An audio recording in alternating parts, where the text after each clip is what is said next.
Salam perubahan. Apa kabar kita semua? Saya berharap Bapak Ibu semuanya tetap dalam keadaan sehat dan tetap semangat meskipun sebagian dari kita lebih banyak sekarang berada di rumah.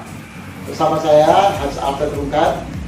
Izinkan saya melanjutkan sharing saya dari video yang lalu saya bagikan, yaitu mengenai menjaga kesehatan mental saat kita tetap berada di rumah. Salah satu bentuk kita mengelola kesehatan mental kita adalah dengan mengenali apa yang kita rasakan, terutama faktor emosi kita. Yang lalu saya sudah sebutkan bahwa faktor pertama untuk mengelola kesehatan mental adalah apa yang disebut dengan recognize. Recognize artinya mengenali setiap perasaan atau emosi yang kita rasakan. Berbicara emosi, maka kita kenal satu tokoh yang ternama bernama Daniel Goleman. Beliaulah yang mempopulerkan istilah kecerdasan emosional atau emotional intelligence pada tahun 1995-an. Dan yang akhirnya menjadi sangat heboh adalah kesimpulan penelitian yang ditulis dalam bukunya yang menyatakan bahwa kecerdasan IQ berkontribusi 20% terhadap kesuksesan seseorang, sedangkan kecerdasan emosional berkontribusi hingga 80%.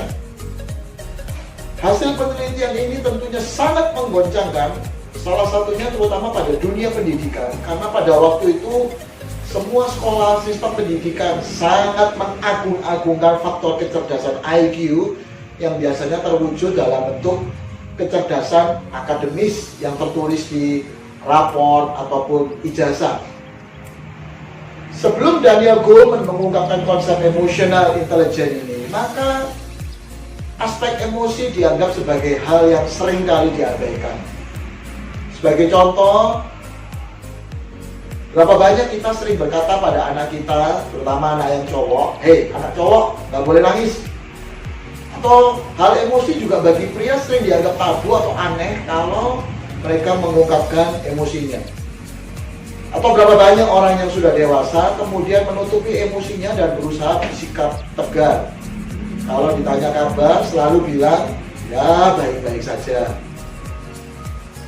Nah, padahal ada banyak persoalan-persoalan emosional itu dimulai karena kita tidak terampil mengungkapkan perasaan-perasaan kita secara jelas, terutama perasaan-perasaan yang sifatnya negatif.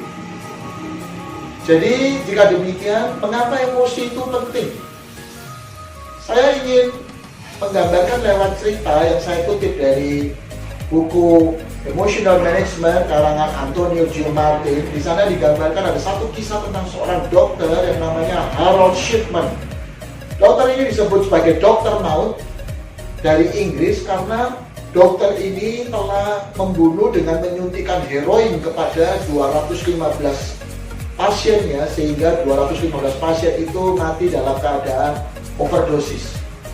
Siapa Dr. Harold Shipman ini? Dr. Harold Shipman adalah seorang yang masa lalunya dianggap sebagai pribadi yang sangat cerdas dan punya ambisi yang sangat tinggi. Masa remajanya dia alami sebuah peristiwa traumatik yang sangat dalam karena dia kehilangan ketika ibunya meninggal karena kanker.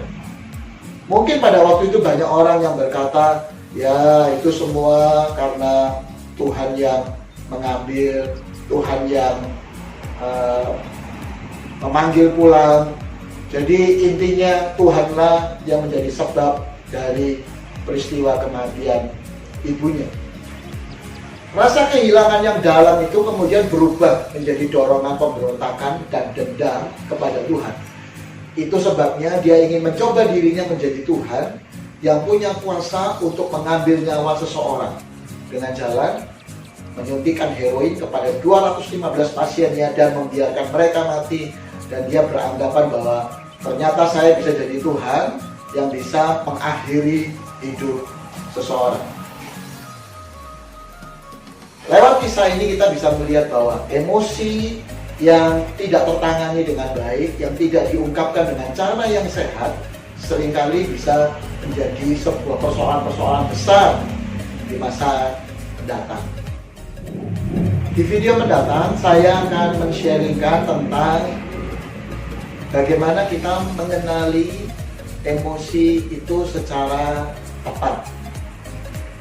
Jangan lupa, silakan Anda like and subscribe agar Anda bisa menerima video lanjutan mengenai aspek kesehatan mental ini. Tetap semangat, stay healthy, stay safe at home.